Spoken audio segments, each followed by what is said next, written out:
এই যে দেখতে পাচ্ছেন নদীর ওপারের মানুষ এদিকে এসে সারাদিন কাজকর্ম করে বিকালবেলা তারা বাসায় ফিরে।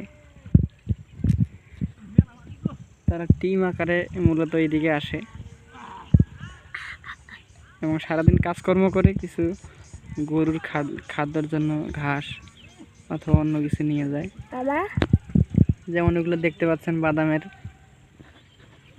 যে ডাড়িগুলো থাকে ওগুলো মূলত বাদাম তোলার পর যে বাদামের উচ্ছিষ্ট থাকে তারা এগুলো নিয়ে যায়।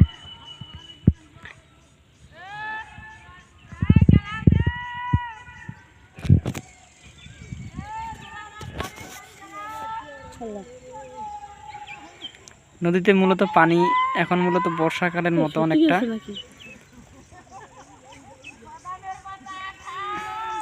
তাই মূলত অনেকে সাঁতার দিয়ে যাইতে হয় ওপারে। কিন্তু তুলনামূলকভাবে এখন নদীর পানি অনেকটা কম, যথেষ্ট বন্যা না। আর এখন বর্ষাকালও না, ঘন ঘন বৃষ্টির কারণে নদীর পানি মূলত বৃদ্ধি পেয়েছে। তারা একটা টিমে মূলত 10 জন, 15 জন, 20 জন, এমনকি 30 জনও থাকে।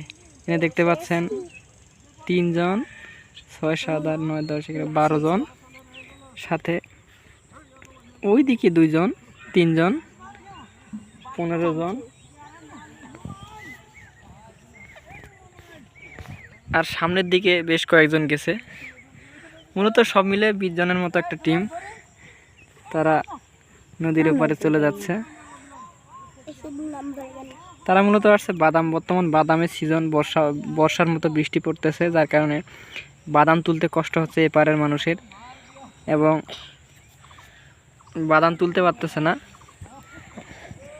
তাই তারা দল হিসেবে, চুক্তি হিসেবে এদিকে এসে কাজ করে সন্ধ্যাবেলা অথবা বিকালবেলা বাসায় ফিরে। ওই যে দেখতে পাচ্ছেন সামনে 3 জন লোক পারাপার হচ্ছে। ওইদিকে মূলত পানি একটু তুলনামূলক কম, অলরেডি 3 জন লোক পার হয়েছে, আর বাকি কয়েকজন নদীর মাঝপথেই আছে।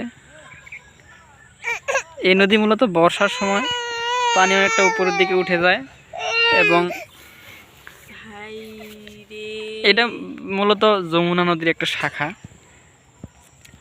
তো আজকের মতো আমি বিদায় নিচ্ছি। সবাই ভালো থাকবেন, সুস্থ থাকবেন, এই কামনাই করি। আল্লাহ হাফেজ।